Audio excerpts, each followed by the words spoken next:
yung pagpatay namin, parang hindi sila naniniwala. O, talagang totoong-totoo naman. Kaya ako naman ang gumawa. O, bakit man hindi ako pumupunta ba ako ng sino bang taong pumupunta sa Senado magpapabitay ka?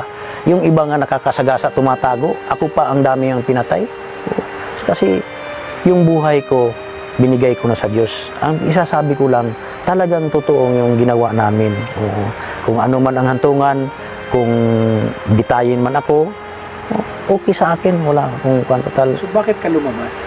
Lumabas ako sir, nagkukonsensya na ako, ang dami na namamatay sa Davao.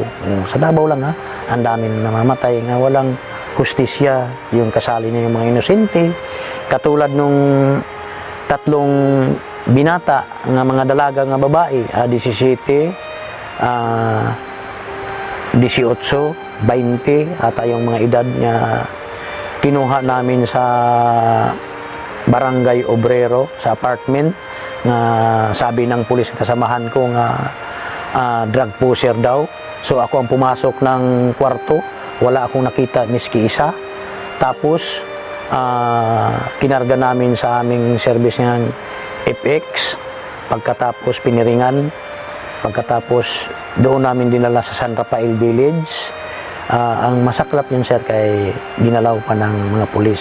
Wala naman akong magawa, kaya siyempre civilian man na ako. Sabi ko, hindi naman ako makasabi nga huwag niyong gawin yan. Ikaw, hindi ka...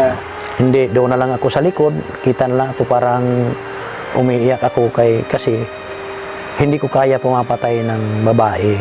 Hindi ko kaya. May kapatid ako, may mama ako, may mga pinsan ako, hindi ko yan.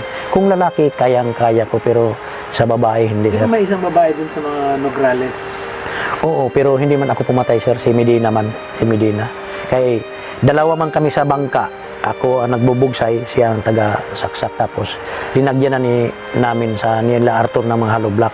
So kakarga namin sa laod, tapos itatapon na. Sinaksak, tapos tinapon namin. So si Nanay Suling, doon napadpad sa Davao del Sur.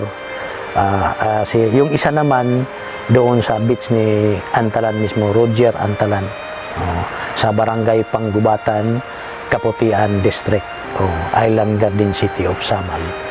Itong cardboard na ito, ginagawa namin yan, yung karton. Kung puser ka, puser lang. Kung hold upper ka, yan lang ang nilalagay. Hindi katulad dito sa Maynila nga huwag niyo akong tularin, puser ako pinahaba, di ba? Pero isa lang yan, pareho lang yan. Pero sa amin, ginagawa na yan, nandito sa likod ng pulis, tapos pag nabaril mo, pinalagay yan, tapos binalagyan ng 38, pinapaputok para magka-powder bone, nga lumaban. Imposible naman kung lumaban, hindi ka tatamaan. Kasi ang pulis talaga sa Davao, may pamplanted yan. Hindi yan lumalakad na iisa lang ang baril. Pag makakita yan ng tao nga gusto niyang papatayin, may baril yan nga 38. Mura man lang sa Davao ang 38. Magkano lang? 1.5 yung isa. 1.5 lang. Oo. Yan talagang